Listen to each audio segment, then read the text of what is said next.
내비게이토 소책자 시리즈 효과적인 간증.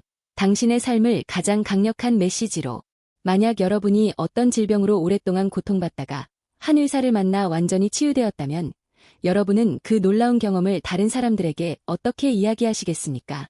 아마도 여러분은 어려운 의학 용어를 나열하며 그 치료 과정을 설명하지 않을 것입니다.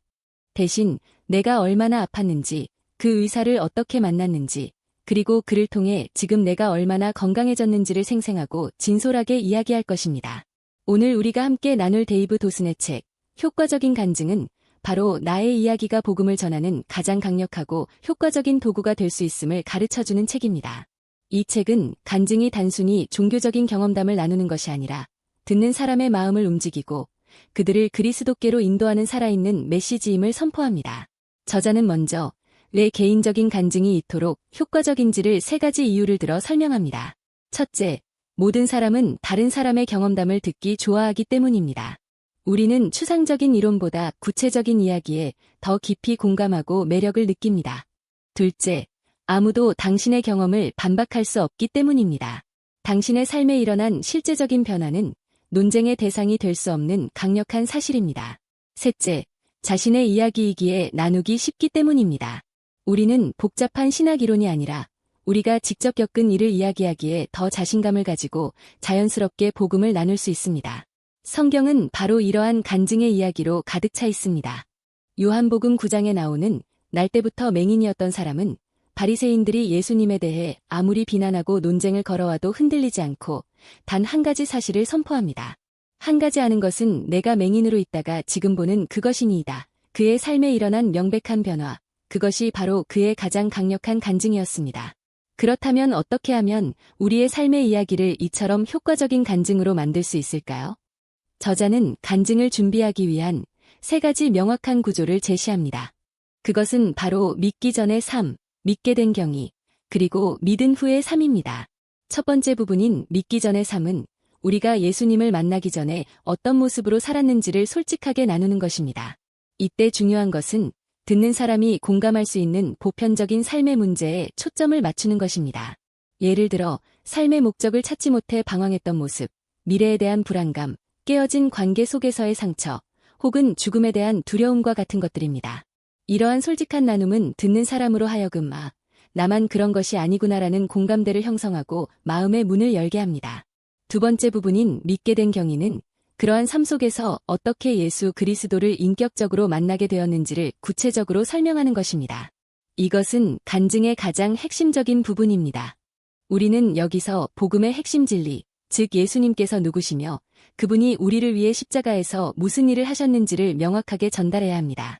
그리고 내가 어떻게 그 예수님을 나의 구주와 주인으로 영접하기로 결단했는지를 나누어야 합니다. 마지막 3번째 부분인 믿은 후의 삶은 예수님을 만난 이후 나의 삶에 어떤 실제적인 변화가 일어났는지를 나누는 것입니다. 이것은 추상적이거나 교리적인 내용이 아니라 듣는 사람이 볼 수 있고 이해할 수 있는 구체적인 삶의 변화여야 합니다. 예를 들어 전에는 불안감에 시달렸지만 이제는 마음에 참된 평안을 얻게 된 것, 다른 사람을 미워했지만 이제는 용서할 수 있게 된 것, 혹은 삶의 분명한 목적을 발견하고 기쁨으로 살아가게 된 것과 같은 이야기들입니다. 이러한 구체적인 변화의 증거는 복음이 단지 이론이 아니라 실제 삶을 변화시키는 능력임을 가장 강력하게 보여줍니다. 저자는 효과적인 간증을 위해 몇 가지 실제적인 조언을 덧붙입니다. 간증은 너무 길지 않게 약 3분 정도로 간결하게 준비하는 것이 좋으며 종교적인 전문 용어보다는 누구나 이해할 수 있는 쉬운 언어를 사용하고 무엇보다 기도하는 마음으로 성령님의 도우심을 구하며 준비해야 한다고 말합니다. 결론적으로 이 책은 우리 모두가 한편에 걸어다니는 간증으로 부름받았음을 일깨워줍니다. 당신의 삶의 이야기는 결코 시시하거나 무의미하지 않습니다. 당신의 과거의 아픔과 방황, 그리고 그것을 딛고 일어서게 한 예수 그리스도와의 만남, 그리고 그 이후의 변화의 이야기는 지금도 어둠 속에서 방황하는 누군가에게는 한 줄기 빛과 같은 희망의 메시지가 될 수 있습니다. 베드로전서 3장 15절은 우리에게 이렇게 명령합니다. 너희 속에 있는 소망에 관한 이유를 묻는 자에게는 대답할 것을 항상 예비하되 온유와 두려움으로 하고. 여러분은 준비되어 있습니까? 오늘 당신의 삶이라는 책을 다시 한번 펼쳐보십시오. 그리고 그 속에 담긴 하나님의 놀라운 은혜의 이야기를 세상과 나눌 준비가 된 효과적인 간증으로 엮어내는 여러분 모두가 되기를 바랍니다. 삶을 위한 적용과 실천. 첫째, 나의 3분 간증문 초안 작성하기.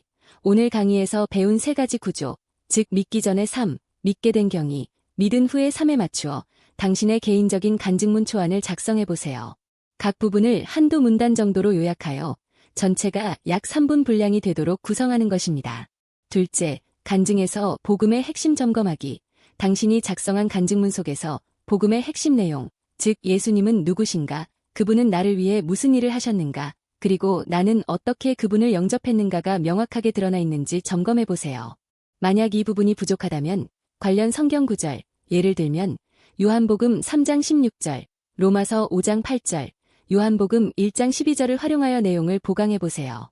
셋째, 믿음의 친구 앞에서 간증 연습하고 나누기. 준비된 간증문을 신뢰하는 믿음의 친구나 멘토 앞에서 직접 이야기하며 연습해보세요. 그리고 그에게서 당신의 간증이 얼마나 명확하고 진솔하게 들리는지에 대한 피드백을 구하고 함께 기도하며 간증을 더 발전시키는 시간을 가져보세요.